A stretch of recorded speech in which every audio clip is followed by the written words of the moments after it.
Imagine there was one golden rule that you couldn't break no matter what you did. That was the case in the old Greek myth Sisyphus. And that one golden rule was, no matter what you did, just don't piss off the Greek god Zeus. But guess what Sisyphus did? He went off and pissed off Zeus. And this isn't a video game where you can just start from your latest checkpoint. No. This was one of those myths that were written to show that all of your actions have consequences. And so Sisyphus was punished. His punishment was to roll a boulder up a hill for eternity. Now, this would be easy if you were a dung beetle.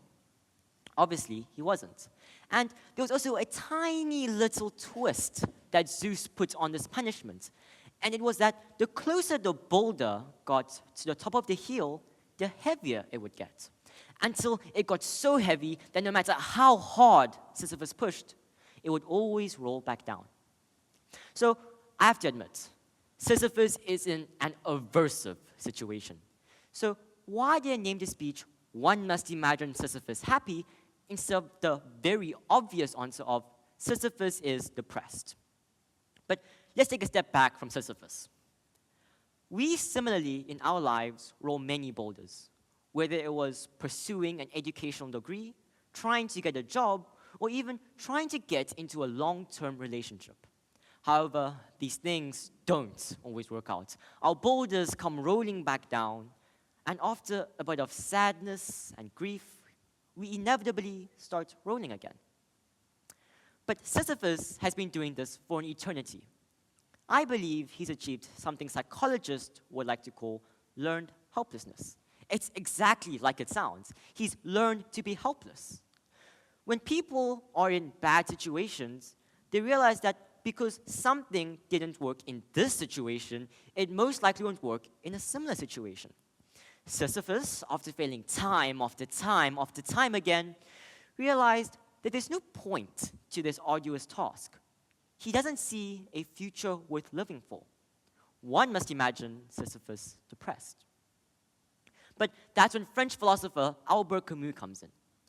He made the philosophical idea of the absurd, also known as absurdism, although he got pretty tired of being called that absurd guy all the time. As humans, we are always looking for meaning in things, whether it was life, Earth, or even the universe itself. However, absurdism believes that we can't find this meaning because it simply doesn't exist. We refuse the situations we're in, thinking that we're in control, that once I get this job, once I get into a relationship, once I get this stupid boulder up this stupid hill, that I'll be happy. However, this just leads us to false hopes that ultimately fail us. After many failed jobs, many failed relationships, some of us just throw our hands into the air and declare ourselves helpless. But you aren't in a bad place, because at least you're aware. In fact, you're further along than most others. That's when French philosopher Albert Camus comes back and gives us a nugget of advice. Acceptance. Accept your situation no matter how bad. This reminded me of Friedrich Nietzsche's philosophical idea of the love of one's life. Quoted by him, he says, "My formula for greatness, that one wants nothing to be different, not forward, not backward, not in all eternity, not just bear what is necessary, but love it." Basically saying that no matter how bad your life is, you don't want to go forward in time, backwards in time, you want it to be just as it is. This also leads us to a way to solve learned helplessness, acceptance and commitment therapy, also known as ACT. ACT was developed because people realized that what you're learning in a helpless situation isn't helplessness. You're actually just forgetting that you have control over your life. And so acceptance and commitment therapy helps you regain this lost control. So let's take a look at our steps. Number 1, acceptance.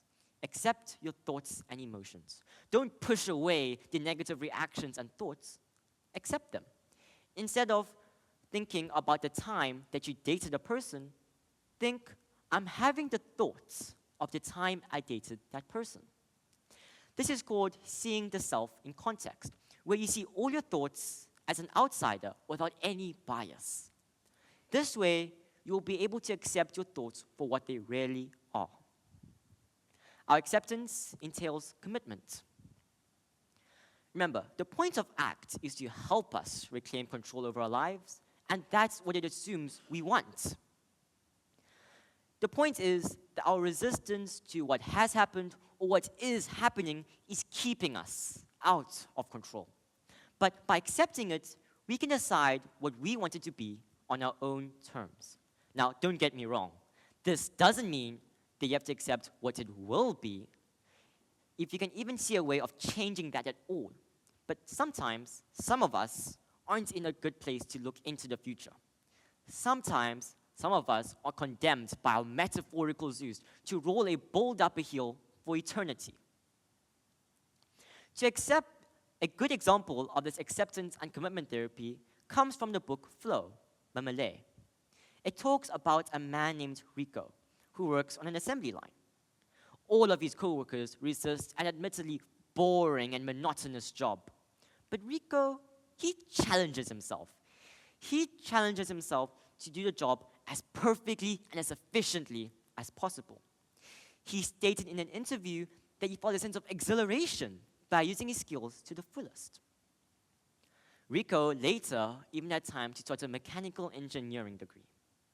Rico, unlike his co-workers, accepted the situation and asked himself, what can I do next? Now, a more extreme case of this is the one of Viktor Franco, who was condemned into a concentration camp in World War II.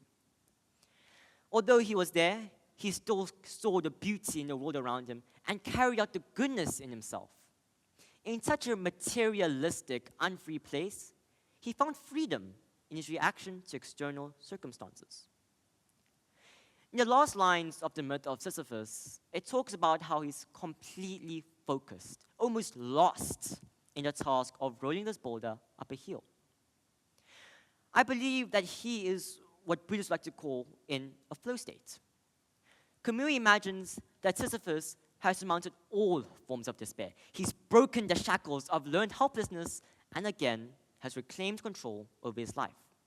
With this newfound control, Sisyphus commits himself to the beauty of the world through the difficulty of the task. Now, the next question we should be asking ourselves is, why should he be happy? A question I ask myself every morning. Why should I be happy? The world can seem cruel. I have an infinite number of regrets. So many things I don't like about myself. And no matter what I do, I'm going to die. But I accept this. Camus takes happiness and flips it.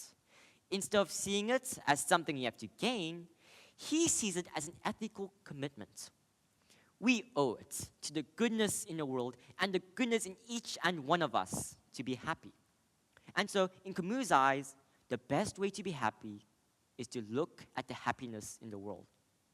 And this focus is served best in an active and determined happiness, like the one of Sisyphus, constantly rolling that boulder up a hill. And so I believe that the happiness Sisyphus feels isn't one of ecstatic or pleasure. It's one of serenity, that no matter the outcome of things, he'll be happy. But what does this mean for us mere mortals? Well, the point that I'm trying to get at is that no matter how bad of a situation you're in, accept it. By accepting it, you're building resilience. This resilience opens new doors that might have been previously closed for you. And you might even find a new appreciation for the world. And in that, you might find a sense of serenity. Thank you.